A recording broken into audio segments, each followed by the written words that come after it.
नमस्कार। आप देख रहे हैं बीसीसी न्यूज। मैं हूं रमा धीमान। आइए बुलेटिन की शुरुआत करें, लेकिन उससे पहले हेडलाइंस।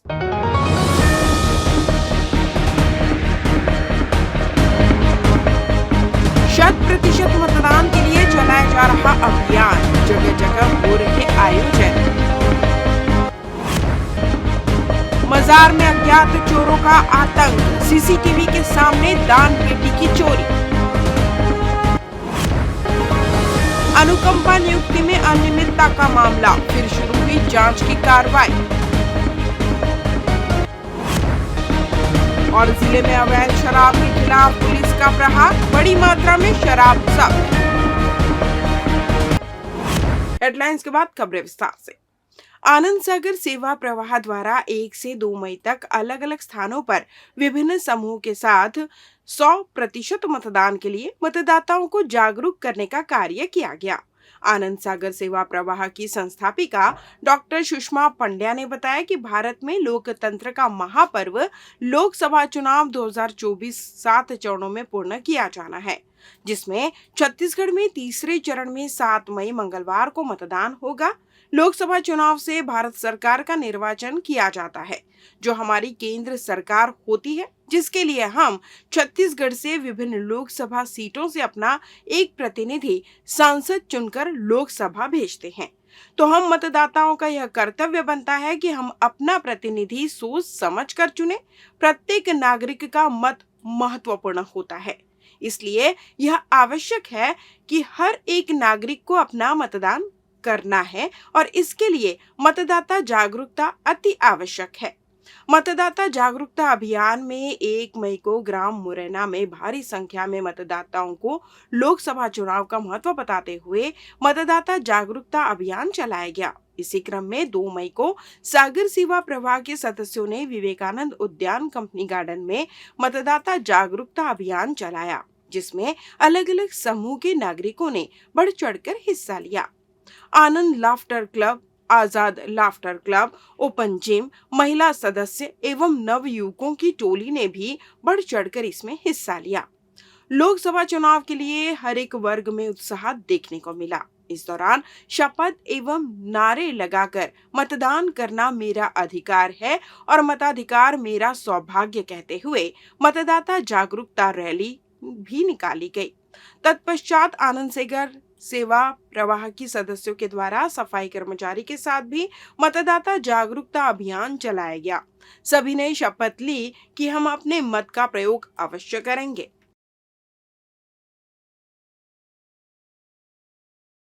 लोकसभा आम निर्वाचन 2024 में 100% मतदान के उद्देश्य के साथ जिले में विविध आयोजन किए जा रहे हैं। निर्वाचन आयोग और प्रशासन के इस अभियान में सभी वर्ग जुड़कर अपनी अपनी सहभागिता निभा रहे हैं। इसी क्रम में राजकिशोर नगर व्यापारी संघ द्वारा राजकिशोर नगर चौक में वृहद मतदाता जागरूकता चलाते हुए हस्ताक्षर अभियान चलाया गया, जहां 100% मतदान के संकल्प के साथ लोगों ने बड़ी संख्या में हिस्सा लिया और साइन बोर्ड पर हस्ताक्षर किए। इस दौरान सरकंडा थाना प्रभारी सहित व्यापारियों नागरिकों ने कार्यक्रम में अपनी सहभागिता निभाते हुए हस्ताक्षर कर मतदान करने और कराने का संकल्प लिया। तंत्र के महापर्व में 100% मतदान का समर्थन करते हुए राजकिशोर नगर व्यापारी संघ के द्वारा कई प्रकार के छूट तथा अन्य प्रकार की घोषणाएं आम नागरिकों के लिए की जा रही है, जिसके अंतर्गत हमारे अस्पताल में किसी प्रकार के दंत रोग संबंधित या फिजियोथेरेपी की चिकित्सा में 40% की छूट दी जाएगी और यह छूट जिस दिन मतदान रहेगा उससे लेकर अगले 7 दिन तक वैलिड रहेगा। राजकिशोर नगर व्यापारी संघ के द्वारा लोकतंत्र को मजबूत करने के लिए राजकिशोर नगर व्यापारी संघ द्वारा मतदाता जागरूकता हस्ताक्षर अभियान चलाया गया था, जिसमें समस्त व्यापारीगण, राहगीर और हमारे जोन कमिश्नर 7 के कमिश्नर साहब और अपर आयुक्त साहब, सरकंडा थाना प्रभारी टीआई साहब और चैम्बर ऑफ कॉमर्स के प्रदेश उपाध्यक्ष जी मौजूद रहें और सभी ने हस्ताक्षर कर लोकतंत्र में मतदान करने और कराने का संकल्प लिया। पुलिस विभाग में कार्यरत प्रधान आरक्षक लोकेश्वर सिंह विभाग को 38-39 साल की सेवा देने के बाद रिटायर्ड हो गए। रिटायरमेंट पर प्रधान आरक्षक के परिवार और दोस्तों के सामने पुलिस अधीक्षक रजनीश सिंह ने शॉल श्रीफल देकर उनके योगदान को लेकर उनके अनुभव को साझा किया, साथ ही उज्जवल भविष्य की कामना की। इसके अलावा प्रआर के अनुभव और अच्छे कार्य की प्रशंसा करते हुए सीख लेने की सलाह दी। सेवानिवृत्त होने वाले एवं उनके परिवार को कहा गया कि जब भी आवश्यकता होने पर हम सब मिलकर हर संभव मदद करने का आश्वासन दिया।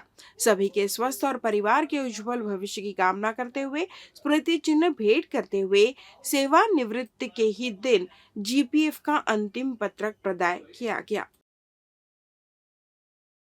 रतनपुर थाना क्षेत्र स्थित आस्था के केंद्र हजरत मूसा शहीद दरगाह में बीती रात अज्ञात 2 आरोपियों ने 3 बजे के करीब लंगर के लिए रखे गए दान पेटी को निशाना बनाया, जिनकी हरकतें परिसर में लगे सीसीटीवी कैमरे में कैद हो गई।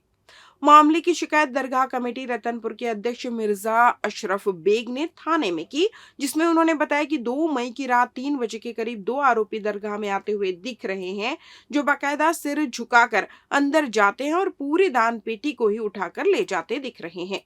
अध्यक्ष ने यह भी बताया कि उक्त दान पेटी साल में 2 बार ही खोली जाती है, जिससे अनुमान लगाया जा रहा है कि बड़ी रकम दान पेटी में रही होगी। फिलहाल मामले की शिकायत करते हुए कमेटी ने पूर्व में भी दान पेटी चोरी का हवाला देते हुए इस चोरी के आरोपियों पर जल्द कार्रवाई की मांग की है। लेते हैं छोटा सा ब्रेक। पिछले 17 वर्षों से रियल एस्टेट के क्षेत्र में दे रहे हैं अपनी सेवाएं और लगातार शहर की जनता को एक नई लिविंग लाइफस्टाइल। अपने कार्यों एवं सेवाओं के माध्यम से लाखों लोगों की उम्मीदों को दिया है आकार, इसलिए जिले में ही नहीं पूरे प्रदेश में इनकी पहचान है बरकरार। आपके सपनों के घर को हकीकत में बदल कर है दिखाना, इसलिए आपके लिए लेकर आए हैं भाटी आशियाना।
ब्रेक के बाद आपका स्वागत है। बढ़ते हैं अगली खबर की ओर। छत्तीसगढ़ में कोरोना काल में हुए अनुकंपा नियुक्ति घोटाले की जांच अब आर्थिक अपराध अन्वेषण ब्यूरो ने शुरू कर दी है। जिन कर्मचारियों की नियुक्ति की गई थी उनसे संबंधित सभी दस्तावेज जिले के शिक्षा अधिकारी से ईओडब्ल्यू ने मांगे हैं। दस्तावेजों की जांच के बाद घोटाले में शामिल अधिकारियों कर्मचारियों पर बड़ी कार्रवाई हो सकती है। मालूम हो कि कोरोना काल में शिक्षा विभाग के कई कर्मियों ने जान गंवाई, जिसके बाद विभाग ने मृत कर्मियों के स्वजन को अनुकंपा नियुक्ति दी थी। इसमें भारी धांधली का आरोप लगा था। शिकायत में कहा गया था कि शिक्षा विभाग ने बिना शपथ पत्र की जांच के ही अनुकंपा नियुक्ति दी थी। इसे लेकर भाजपा ने जमकर हंगामा किया था। विधानसभा में भी यह मामला उठा था। विवाद बढ़ता देख गलत शपथ पत्र देने वाले 10 कर्मचारियों को सेवा से बर्खास्त कर दिया गया था। साथ ही प्रभारी डीईओ दशरथी को निलंबित भी किया गया था। छत्तीसगढ़ माध्यमिक शिक्षा मंडल की 10वीं 12वीं बोर्ड परीक्षा के लाखों छात्रों के लिए रिजल्ट को लेकर अपडेट आया है। इसके मुताबिक छत्तीसगढ़ माध्यमिक शिक्षा मंडल अगले मई के दूसरे सप्ताह में यानी 7 मई से 15 मई के बीच 10वीं 12वीं बोर्ड परीक्षा के परिणाम जारी कर सकता है। छत्तीसगढ़ 10वीं 12वीं बोर्ड परीक्षा के परिणाम एक साथ ही जारी करेगा। इसके तुरंत बाद लिंक CGBSE की ऑफिशियल वेबसाइट पर एक्टिव कर दी जाएगी। आपको बता दें कि छत्तीसगढ़ बोर्ड परीक्षाएं 1 मार्च से शुरू होकर 23 मार्च को समाप्त हुई थी। 12वीं बोर्ड की परीक्षा 1 मार्च से शुरू होकर 23 मार्च को खत्म हुई। वहीं 10वीं बोर्ड की परीक्षा 2 मार्च से प्रारंभ होकर 21 मार्च तक चली। इस बार लोकसभा चुनाव की वजह से बोर्ड परीक्षाएं जल्द ही समाप्त हो गई। छत्तीसगढ़ बोर्ड की बिलासपुर संभागीय अधिकारी संगीता गंगोत्री ने रिजल्ट को लेकर बताया कि मई के दूसरे सप्ताह में नतीजे जारी कर दिए जाएंगे। 10वीं 12वीं बोर्ड परीक्षा के परिणाम एक साथ जारी करने की तैयारी चल रही है। 9 और 10 तक तो रिजल्ट घोषित हो जाना चाहिए, है ना। मतलब संभावना है कि अगले हफ्ते में घोषित हो जाएगा रिजल्ट। अवैध शराब परिवहन करते एक आरोपी को बिल्हा पुलिस ने गिरफ्तार किया है। पुलिस को सूचना मिली कि परसदा निवासी भागवत प्रसाद कोसले अवैध शराब लेकर उसे बेचने जा रहा है, जिस पर घेराबंदी कर आरोपी भागवत प्रसाद कोसले को हिरासत में लेकर उसकी गाड़ी को चेक किया गया, जिसमें एक हल्का पीले रंग के प्लास्टिक बोरी के अंदर 90 नग देशी प्लेन शराब एवं एक ट्राईसाइकिल मोटरसाइकिल को जब्त कर आबकारी एक्ट के तहत कार्रवाई की गई।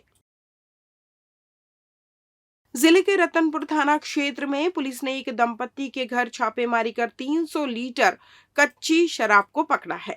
दरअसल पुलिस को मुखबिर से ग्राम जाली में भारी मात्रा में अवैध शराब बनाने की सूचना मिली, जिस पर रेड कार्रवाई की गई, जहां ग्राम जाली निवासी दीपक कुमार नेताम उर्फ बाबा अपने घर के कमरे में तल घर बनाकर अपनी पत्नी पूजा नेताम के साथ शराब बनाते हुए पकड़ा गया। उनके मकान के तल घर से भारी मात्रा में कच्ची महुआ शराब व शराब बनाने के बर्तन व महुआ लहान मिला। पूछताछ करने पर उनके द्वारा शराब निर्माण कर दूर दूर के कई गांव में शराब सप्लाई कर बेचना पता लगा। उक्त शराब बनाने वाले दंपत्ति से भारी मात्रा में शराब, महुआ लहान व शराब बनाने के बर्तन को जब्त कर आरोपियों के विरुद्ध आबकारी एक्ट के तहत कार्रवाई कर उक्त आरोपियों को न्यायिक रिमांड पर भेजा गया। गौरतलब है कि आदर्श आचार संहिता लागू होने से अब तक प्रहार अभियान के तहत 5000 लीटर से भी अधिक अवैध शराब जब्त की जा चुकी है, जिसमें थाना रतनपुर की कार्रवाई सर्वाधिक रही है। छत्तीसगढ़ में बाहर से आने वाली नमी कम होते ही भीषण गर्मी से हाल बेहाल होने लगा है। शुक्रवार को प्रदेश के 12 जिलों के अधिकतम तापमान 40 डिग्री के पार हो गया। गर्म हवाएं और गर्मी से लोगों का हाल बेहाल है। शुक्रवार को बिलासपुर का अधिकतम तापमान 41.4 डिग्री सेल्सियस दर्ज किया गया। वहीं प्रदेश में सर्वाधिक गर्म रायगढ़ रहा। AWS रायगढ़ का अधिकतम तापमान 42.6 डिग्री सेल्सियस दर्ज किया गया। मौसम विभाग का कहना है कि छत्तीसगढ़ में अब नमी का आना कम हो गया है। इसके चलते मौसम शुष्क रहेगा। शुक्रवार को प्रदेश के कुछ क्षेत्रों में बादल छाए रहेंगे, साथ ही तापमान में कोई विशेष बदलाव नहीं होगा। हालांकि अगले 4 दिनों में अधिकतम तापमान 3 डिग्री सेल्सियस तक बढ़ेगा और उसके बाद कोई बदलाव नहीं होगा। शुक्रवार को बिलासपुर सहित प्रदेश के विभिन्न क्षेत्रों में मौसम साफ रहा। दोपहर की चिलचिलाती धूप व गर्म हवाओं के चलते उमस बढ़ गई है। इस वर्ष यह देखा जा रहा है कि तापमान में भले ही ज्यादा बदलाव ना हो रहा है, लेकिन गर्मी लगातार बढ़ते ही जा रही है। इस बुलेटिन में बस इतना ही। अगले बुलेटिन में आपसे होगी फिर मुलाकात। तब तक मुझे दीजिए विदा। नमस्कार।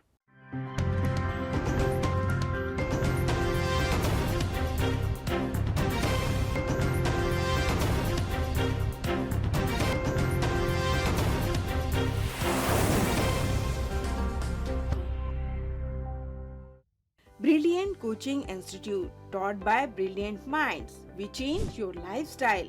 Admission open. Regular classes for 4th to 12th. Foundation courses for CA, CPT, CS, ICWA, CLAT, HM, MBA, BBA, MCA, CAT, MAT, special coaching for spoken English, engineering and medical undergraduate course, crash course, PMT, NEET, PET, AIEEE. Hostel facility available for boys and girls. New batch, crash course plus foundation course and regular course started from 1st January 2024. Contact SK Banerjee, Balay Kumar Ghosh. Office address Balaji Plaza, ground floor, shop number 116, Hemu Nagar, Bilaspur, Chhattisgarh. मेरे एक vote से मेरे जैसी करोड़ों गृहिणियां बनी लखपति दीदी। अब मेरे ही वोट से 3 करोड़ और महिलाएं बनेंगी लखपति दीदी। ये है मोदी की गारंटी और मेरी गारंटी। कमल का बटन दबाएं, भाजपा को जिताएं।